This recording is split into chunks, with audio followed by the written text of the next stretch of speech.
Morning, everyone. I can see familiar faces in the participants list. Very good. In today's session, I will share with you an overview of the Singapore Halal certification. These are the topics that I will cover in my presentation.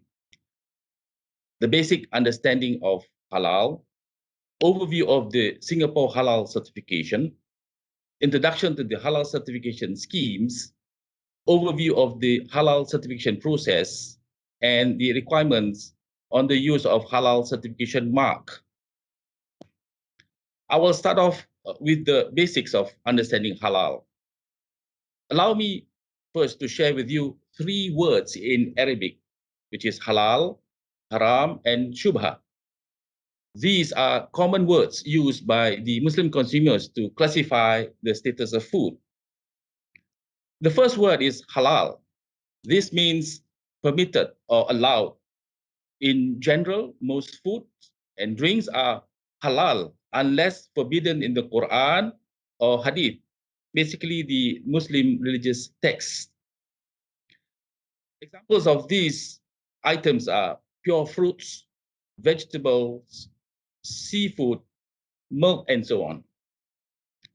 The second word is haram. This means not permitted, not allowed. Example of these are swine, dog meat, alcohol, amphibians such as frogs, birds of prey, and such as eagles, blood, and carrion. The last word is shubha. This means doubtful. It is uncertain whether the food can be consumed, whether the food is halal or whether it's haram. Example of these items are cakes that may contain rum, chicken that might not be slaughtered according to the Islamic requirements, or even confectionaries such as marshmallows that may contain animal-based gelatin from pork sources. Now, before we come on board the Singapore Halal Certification Program, it is good to know the outfit responsible for halal certification in Singapore. Earlier on, we touched briefly on what I'm going to explain to introduce to you again, the Majlis Ugama Islam Singapura. The Majlis Ugama Islam Singapura, or Muis, also known as the Islamic Religious Council of Singapore, is the sole custodian of halal certification in Singapore. Other Muslim minority countries such as Japan, South Korea, etc., may have more than one certifying bodies issuing halal certificates in their country, whether local or international. Japan, for example, may have multiple local certifying bodies such as Japan Halal Association, Japan Muslim Association, and so on. There are also international certifying bodies in Japan right now. You have Ifanka and others. And of course, Warees Halal is also present there. Let us now browse through the key milestones of the Singapore Halal certification scene. First established in 1978, halal certification is essentially voluntary. Therefore, companies are free to apply or not apply for halal certification. To run food businesses in Singapore, unless under the AMLA or the Administration of Muslim Law Act, that is because Muis is vested in Parliament as the sole legal powers to issue halal certificates in Singapore. This means in Singapore, nobody can issue halal certificates except Muis. In 2010, the Singapore Muis Halal Quality Management System, or Hallmark, became mandatory for all applicants. 2 years ago, in 2018, the Muis e-Halal system migrated to License 1. So now, all new renewal and amendment application must be made through License 1 portal. Let us now get to know the different types of schemes available. Now, in Singapore, there are 7 certification schemes available. They are the product scheme, whole plant scheme, food preparation area scheme, eating establishment scheme, storage facility scheme, poultry scheme, endorsement scheme. In the next few slides, I will share with you what the different types of schemes look like. The product scheme is applicable to products which are wholly or partly manufactured in Singapore. For example, a company producing 10 products may choose to apply for only 4 products for halal certification. This is a typical example of a product scheme. Do note, however, that the company are not allowed to handle any high-risk non-halal materials such as pork, alcohol, and its derivatives, even if they are not to certify halal, or even though they are not for they are for non-certified premises products in the premises. Is the whole plant scheme. This scheme is similar to product scheme, but it's actually different.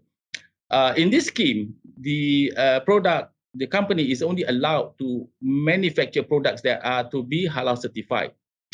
The company is not allowed to handle any non-halal items, including those that are for trading purposes.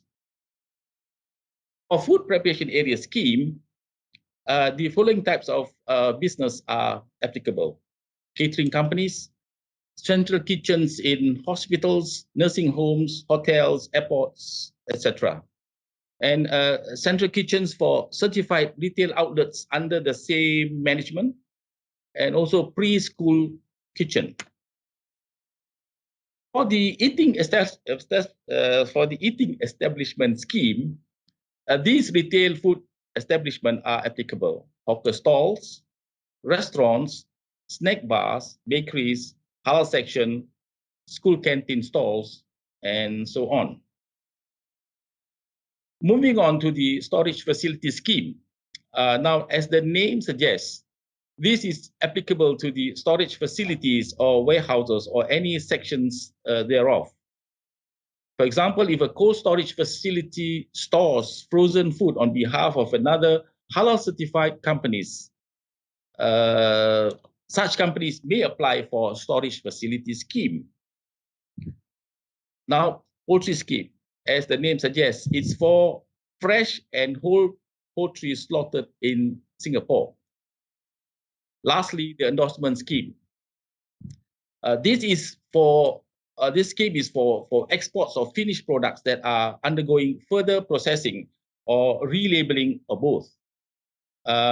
It's also for products which have been certified by foreign certifying bodies, recognized by Muis, or the countries where their products are to be exported to.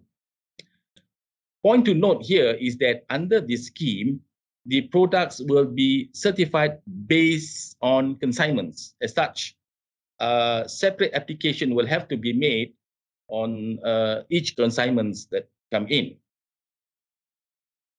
I will now share with you the halal application process, which includes application submission, desktop audit, on-site audit, and application approval.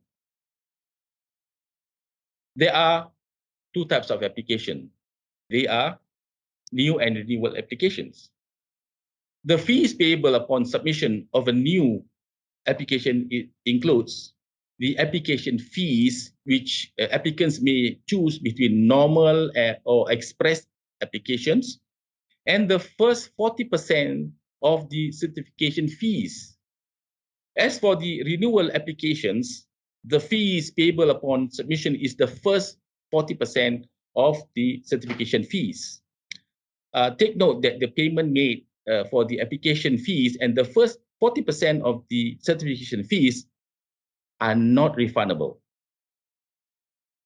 Once payments have been made successful, application will then be assigned to respective officers for desktop audits.